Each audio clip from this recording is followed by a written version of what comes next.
안녕하세요. 편안사주 이야기 편안사이의 운우입니다. 너무 덥고 지쳐서 정신없는 와중에 벌써 한 해의 반이 지나고 있네요. 오늘은 지난 시간 불에 이어서 오행 순서에서도 딱 중간을 차지하는 흙. 사주에 흙이 많으면 어떤 특징이 있는지 알아보겠습니다.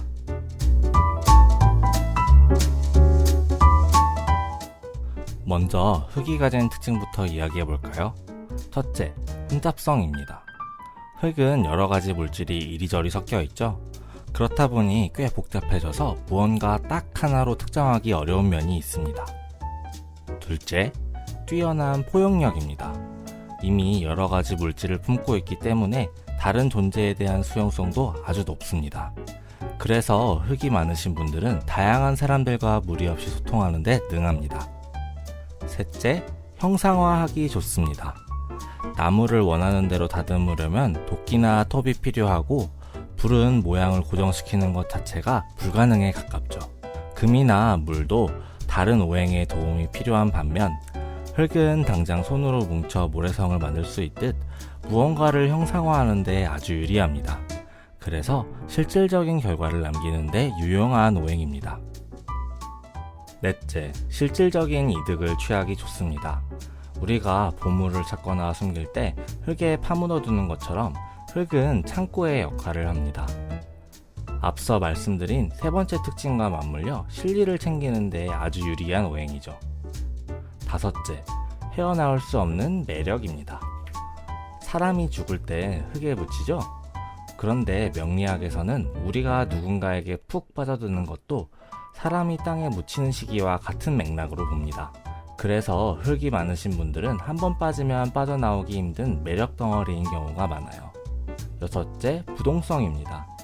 흙은 다른 오행들과 비교하면 스스로 움직이기는 어려운 성질을 가졌습니다. 그러다 보니 흙이 많으면 여러모로 느린 면이 있습니다. 나무는 봄, 불은 여름에 해당하는데 흙은 소통과 포용력의 오행이라 각 계절의 사이를 잇는 역할을 합니다. 그래서 특별히 하나의 계절로 딱 정해져 있진 않아요. 대신 각 계절에 맞는 흙이 따로 있는데요. 봄의 땅 용, 여름의 땅 양, 가을의 땅 개, 겨울의 땅 소. 이 부분은 나중에 따로 깊게 다루도록 할게요.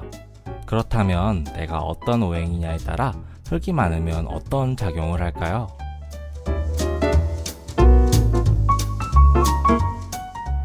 나무인 사람이 흙이 많으면 나무는 흙에 뿌리를 내려 영양분을 흡수해 열매라는 결과를 냅니다. 복잡한 흙 속에서도 자신에게 필요한 것만 쏙쏙 골라 흡수하는 능력이 있는 거예요. 실속을 잘 챙기기 때문에 우리가 흔히 아는 재물운이 좋은 사주라고 할 수 있습니다. 다만 나무 한 그루가 뻗을 수 있는 뿌리에는 한계가 있듯 그 넓은 땅의 모든 것을 다 가질 수 없다는 점을 꼭 명심해야 합니다.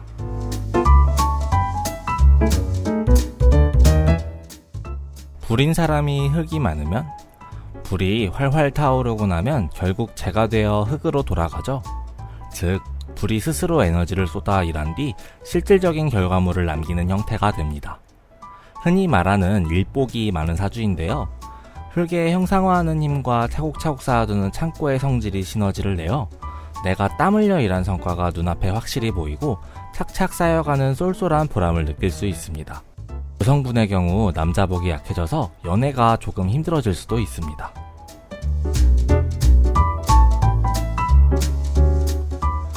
흙인 사람이 흙이 많으면 보통 사주에 본인과 같은 오행이 뭉치면 고집이 강해지는데 흙은 조금 특별합니다. 특유의 포용력 덕분에 다른 오행에 비해 그 고집이 별로 강하지 않죠. 여러 사람과 문제없이 두루두루 잘 지낼 수 있지만 정리를 해줄 확실한 구심점이 없으면 흙의 혼잡성 때문에 본인이 진정 원하는 것이 뭔지 스스로 헷갈려하는 경우가 생기기도 합니다. 남성분의 경우 여자복이 약해져서 연애가 조금 힘들어질 수도 있습니다.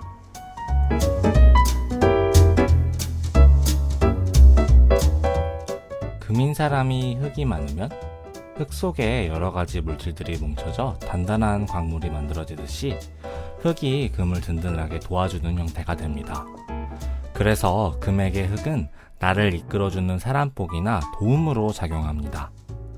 가치 있는 광물들이 깊은 땅 속에 묻혀 있는 것을 생각하면 되는데요. 하지만 너무 깊은 땅 속에 파묻혀 있으면 빛을 발할 수 없는 것처럼 행동이 게을러질 수 있는 특성도 있으니 늘 경계해야 합니다.